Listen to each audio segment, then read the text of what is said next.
Hello, you wrong'un. Yes, I know. I did promise you part 2 of all the questions I answered about Alex Belfield from your comments, and I've got more to do today. So let's knock a quick one out.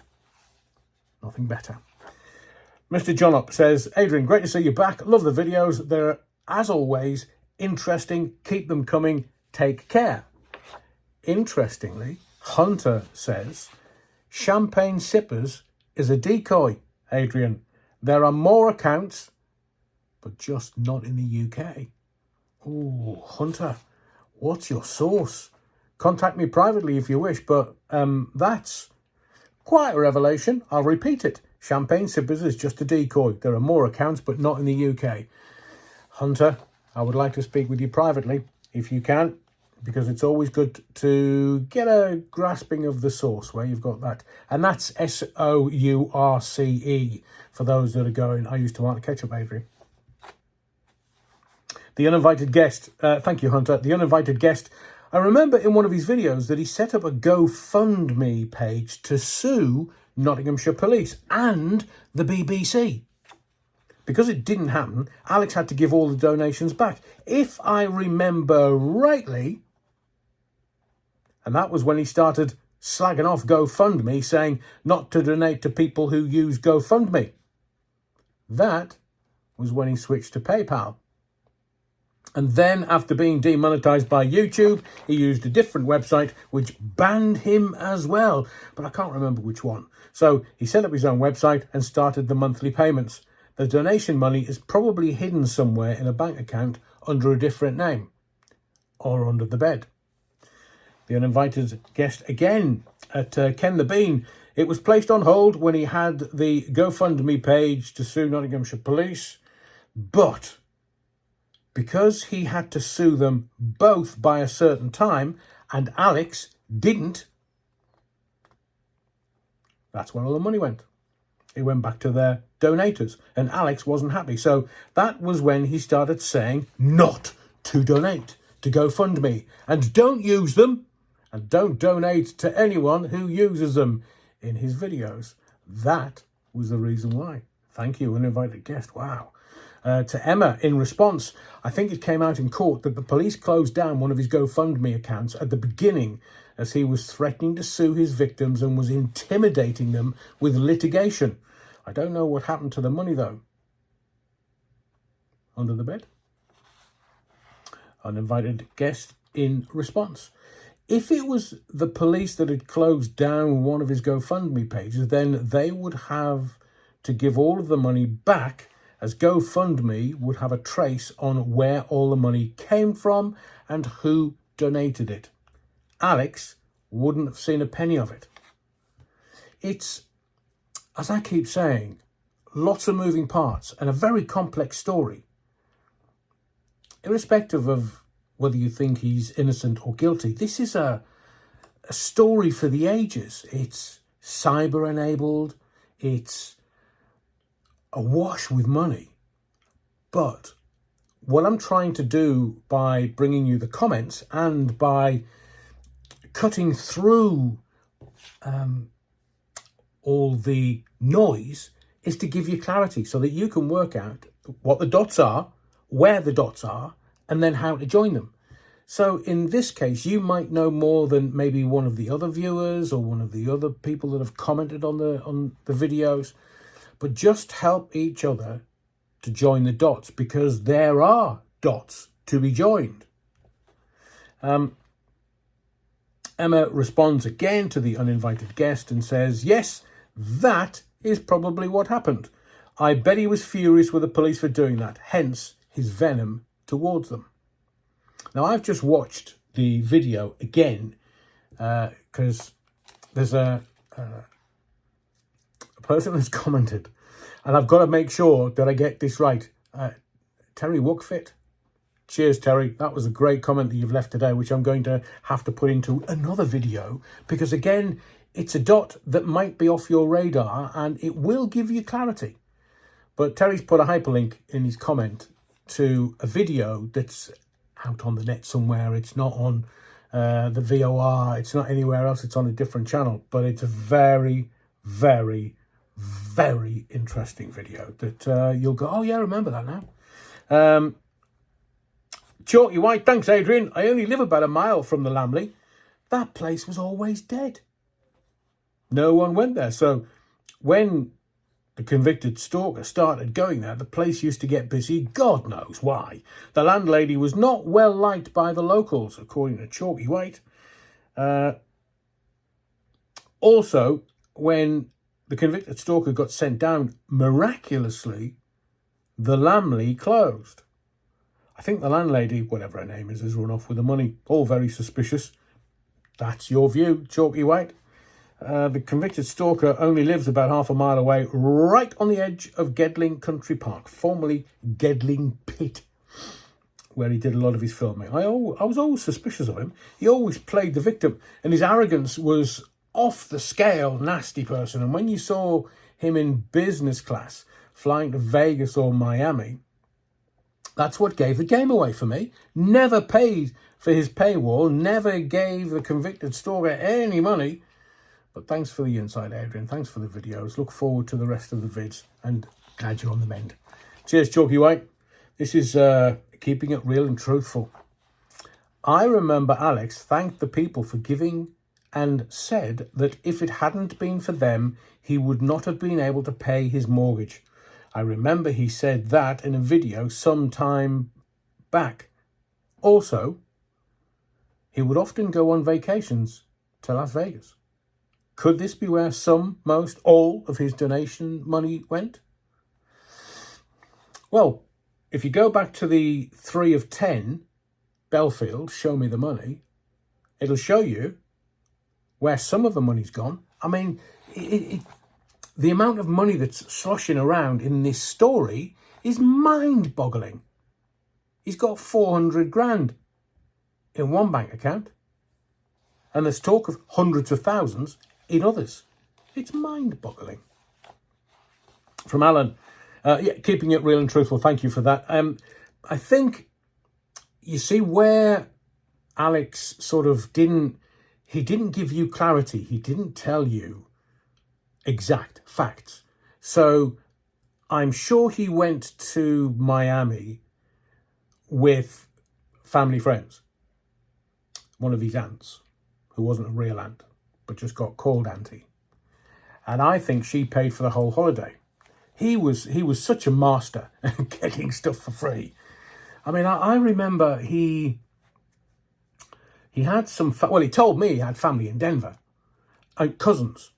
And I wanted a particular brand of, I wanted a Polar sports watch to help with my training.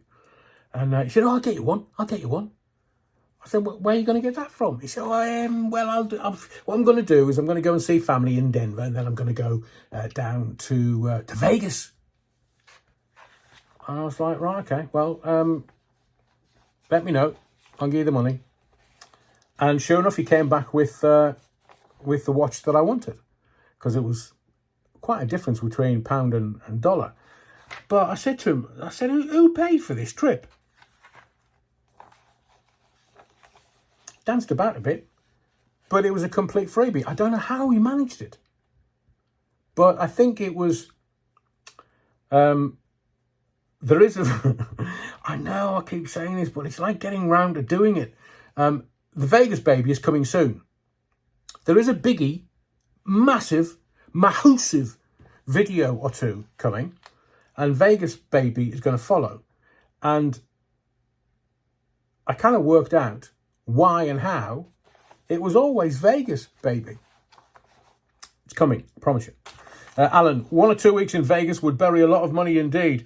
Alex was partial to lap dancing strippers, as he often mentioned about.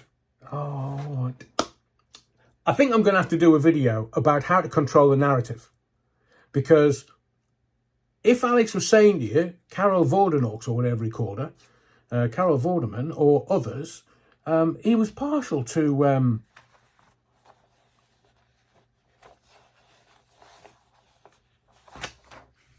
large ones, fun bags.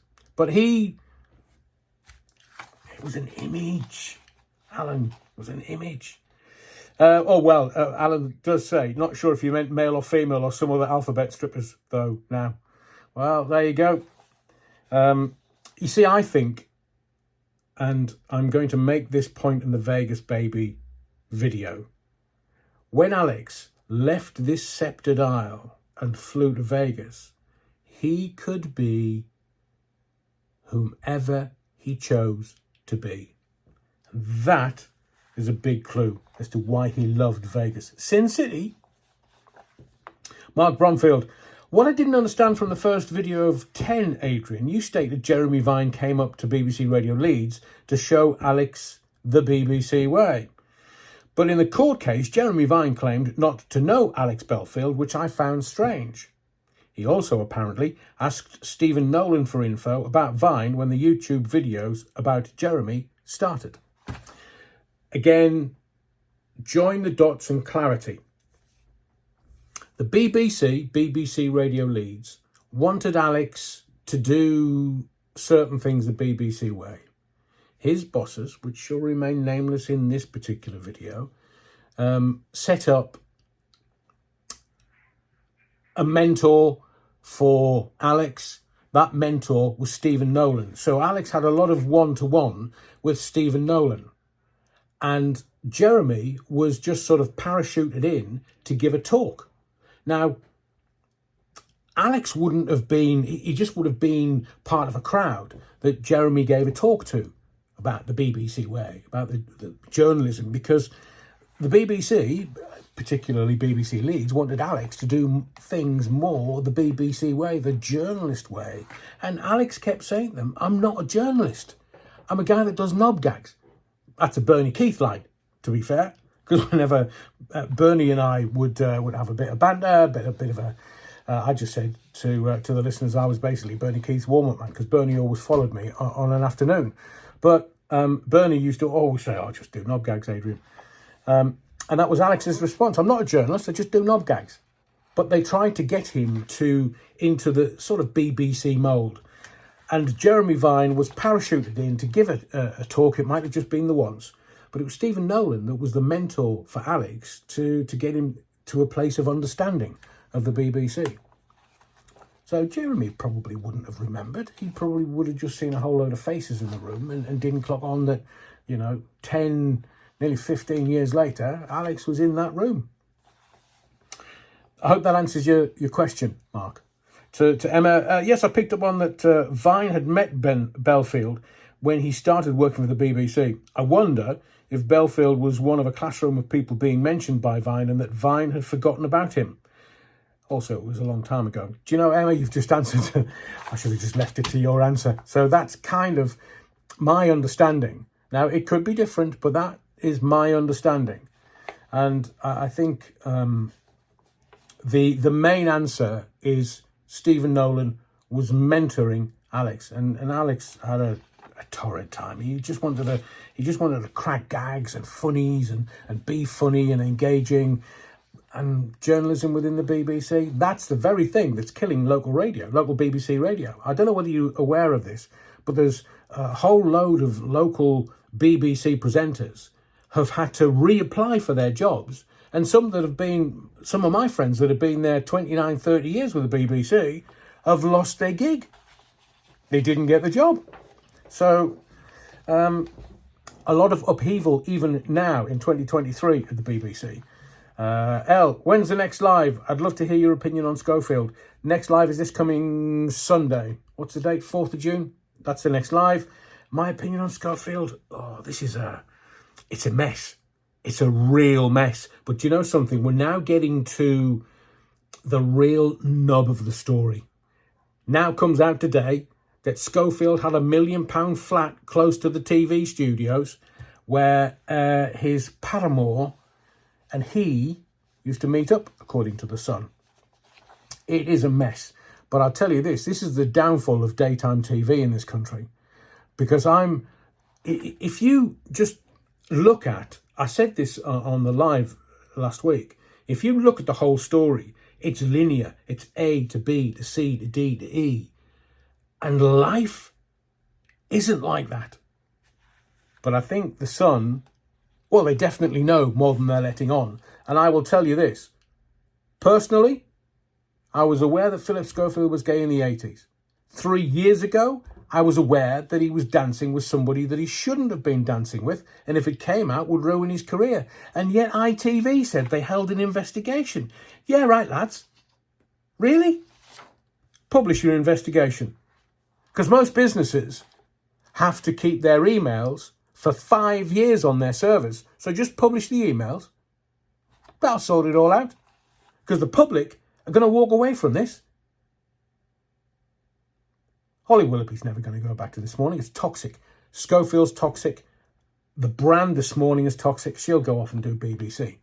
She'll go somewhere else. Because if you think about it, just logically thinking about it, the BBC don't have any lead female presenters, do they? They have the dancing show on a Saturday night, Strictly. Can you name any other female lead presenters? Holly would make a fortune at the BBC. And I don't think this story is over. Although it's interesting how Eamon Holmes has been introduced to it. So it then becomes not the story about Philip Schofield and whether he has or he hasn't, but Philip Schofield has admitted to lying. His agents have said that he definitely lied. And ITV said he definitely lied. So let's just have Schofield down as a liar, at best.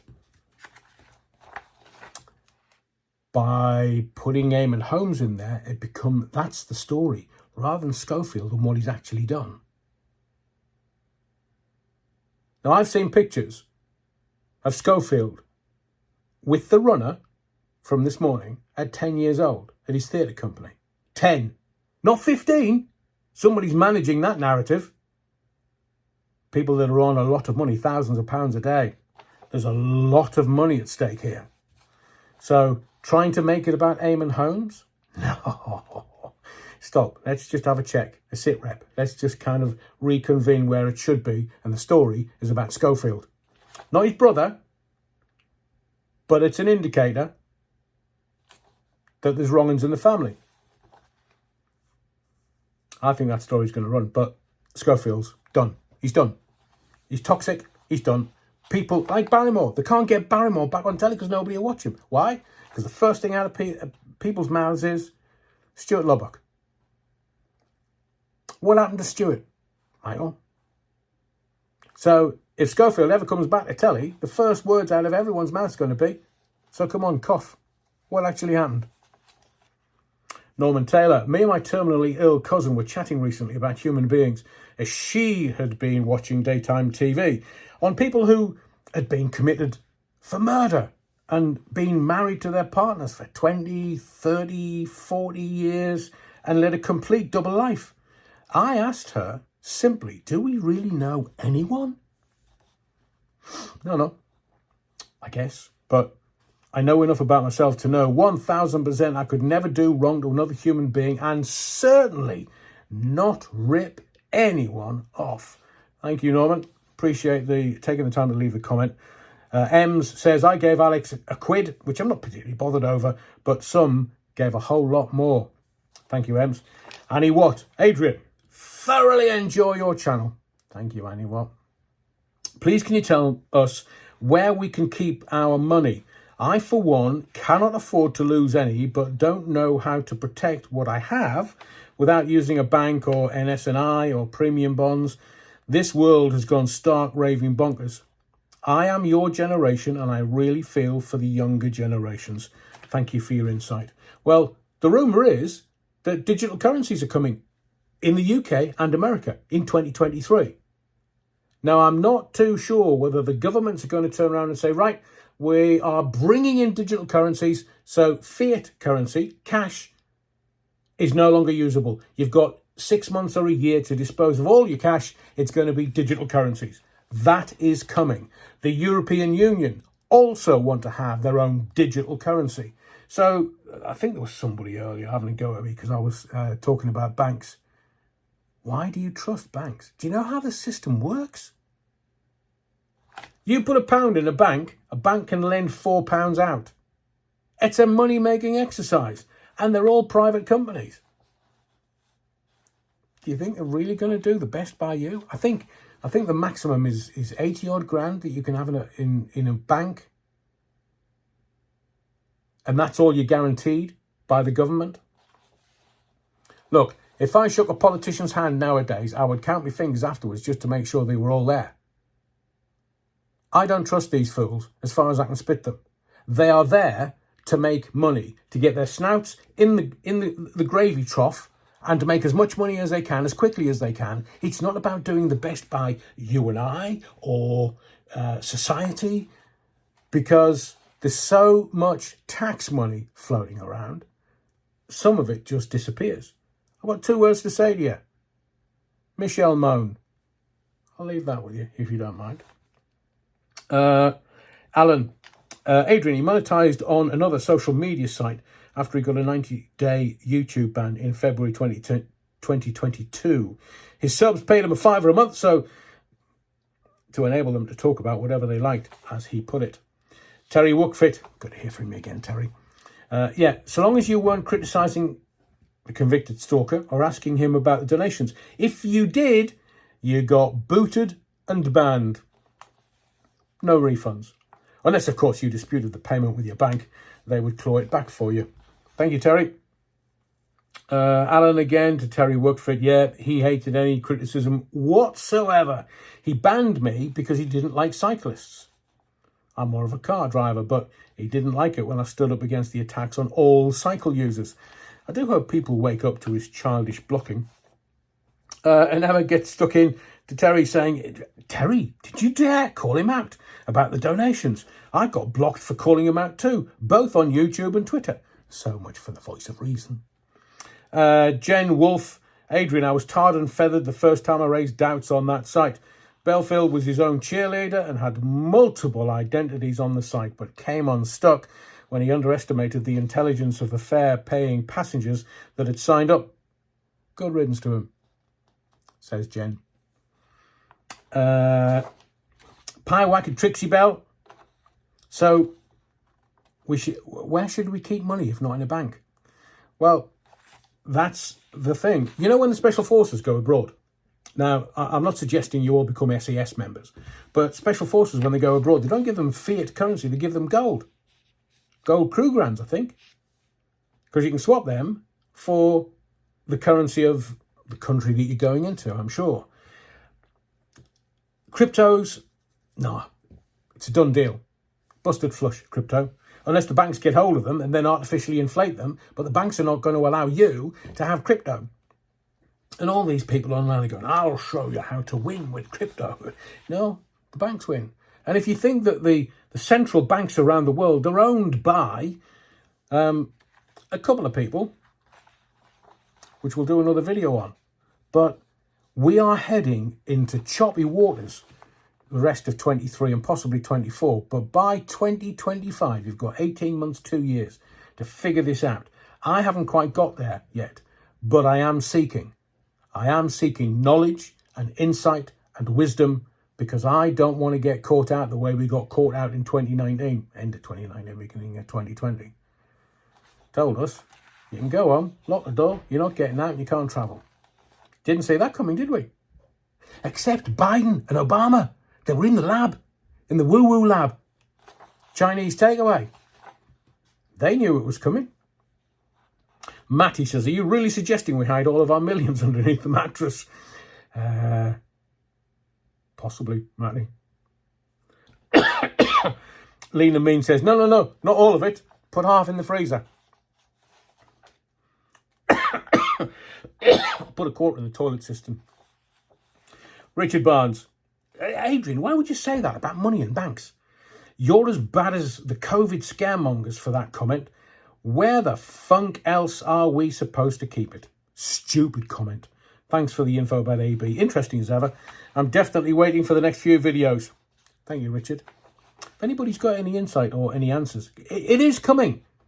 Digital currencies are coming. They may run alongside the fiat currency, the pound in this country, in the British Isles. They may run alongside the fiat currency for a while. But digital currencies, they want control. They want control of you, your taxes, your money. They just want you to do as you're told, eat what they tell you to, and pay your taxes, all of them, while they don't. Who are they? Matt Bridger. Yes, I thought the same, Adrian. Now we are going into wild conspiracy theories. And have you noticed how many of the wild conspiracy theories have turned out to be true? Andrew Piaf. I doubt that, Adrian. Come on. He would have claimed that these trips were... This is about the convicted stalker. He would have claimed that these trips were legitimate business expenses and claimed the money back. Hence, the reason he always uploaded to YouTube to provide evidence if needed. Of course, no flies on you, Andrew. Thank you for the comment. And Dale Steele. Dale, stop shouting, man. Just, lowercase, uppercase is shouting, lowercase is just chatting, me and you. But I do appreciate all your comments. Some of them are very insightful. Dale Steele says, Adrian, you don't need a secretary for a limited company. That changed years ago. Now you know how old I am, Dale. Adrian, they can't touch his company. That's Champagne Sippers. It's a completely different entity. So how can that work then? So you can just put all your assets into a limited company with a limited liability of 100 quid and nobody can touch it. Wow, I'm interested in seeing how that plays out. I said at the beginning of this video, this is a very complex story. Very, very complex. And it's taking a while to get clarity on where the moving parts are. There's not many people, but there's lots of bits to it. Adrian, you can work out how much profit he made by working back from the tax paid. Corporation tax, 19%, 19%, then... That'll fry me brains. Do you want to have a go at that, Dale? Tell me how much money you made. Because we're sitting on 400 grand, pre-liabilities and deductions. And somebody else reckons there's 200 grand in Metrobank. I mean, these are life-changing amounts. Les Griffiths, last couple of comments now. Adrian, mate, you're turning into the male equivalent of Julia Hartley Brewer. Less rambling, please.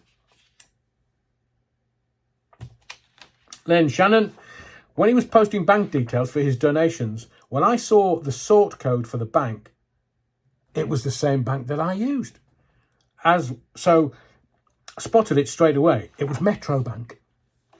Metrobank is, from my last known piece of knowledge, new type of bank that has sprouted across London and parts of the southeast of England. Not sure if they have any branches in the north. And final comment, and a very insightful comment from Paula W. Thank you, Paula. Alex may have money and gifts galore, but he has no integrity. So he has nothing. My name's Adrian Allen. Thank you for your likes. Please keep dinging the likes, your subscriptions, but most of all, your indulgence. Just a quickie this afternoon to knock one out in the afternoon. There's more coming soon.